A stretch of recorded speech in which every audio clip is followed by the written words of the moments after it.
காலை பொழுது என்னோட 2வது நாளோட தொடக்கம். முதல் நாளோட தொடக்கத்த பத்தி நான் உங்ககிட்ட சொல்லியிருப்பேன்னு நெனைக்கிறேன். முதல் நாள் ரொம்ப ஒண்ணும் மோசமா இல்ல. ஆனா கொஞ்சம் பயங்கரமா தான் இருந்துச்சு. என் ரூம்ல அந்த லெட்டர்ஸ், 12 மணிக்கு மேல கேட்குற சவுண்ட், அப்புறம் ஷேடோஸ்.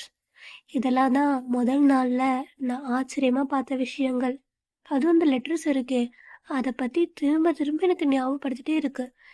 இந்த ஊருக்கும் இந்த ரூமுக்கும் இந்த லெட்டருக்கும் என்ன சம்மந்தம் இருக்கும்? அந்த லெட்டர்ல என்ன எழுதிருந்துச்சுன்னா, ரொம்பவுமே பாசமா, "நீ இந்த ஊருக்கும் இந்த ரூமுக்கும் வந்ததுக்கு ரொம்ப நன்றி.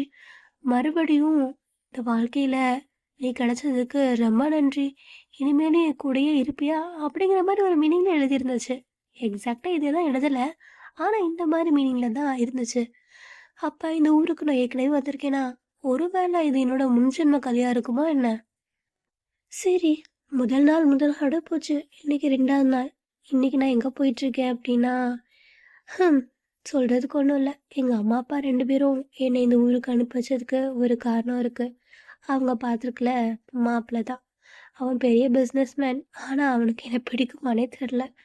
இத்தனைக்கும் அவனை நான் பார்த்தது கூட கிடையாது. ஆனால் ஃபர்ஸ்ட் டே மீட் பண்ணுறதுக்காக சர்ச்சுக்கு போயிட்டுருக்கேன்.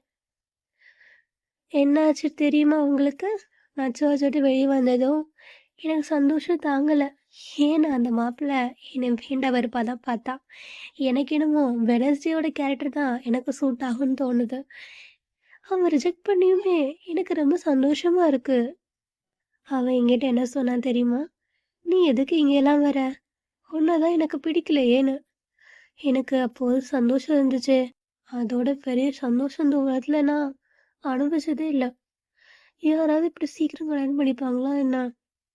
நான் இந்த ஊருக்கு வந்தது இந்த ஊர்லயும் இந்த ஊர்ல இருக்க மிஸ்ட்ரீஸையும் என்ஜாய் பண்ணேன்னு யாருக்கு தெரியும்? நான் திருப்பி ரூமுக்கு வந்துட்டேன். ஆனா இங்க அந்த லெட்டர் இல்லை. அதுக்கு பதிலா பரன்ல இருந்து ஏதோ சவுண்டு.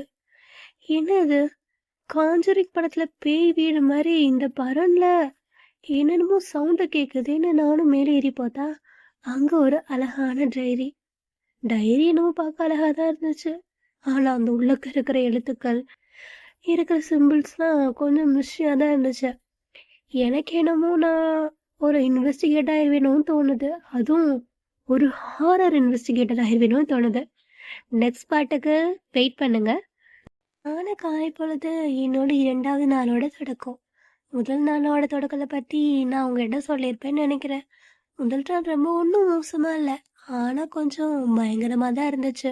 என் ரூம்ல அந்த லெட்டர்ஸ், 12 மணிக்கு மேல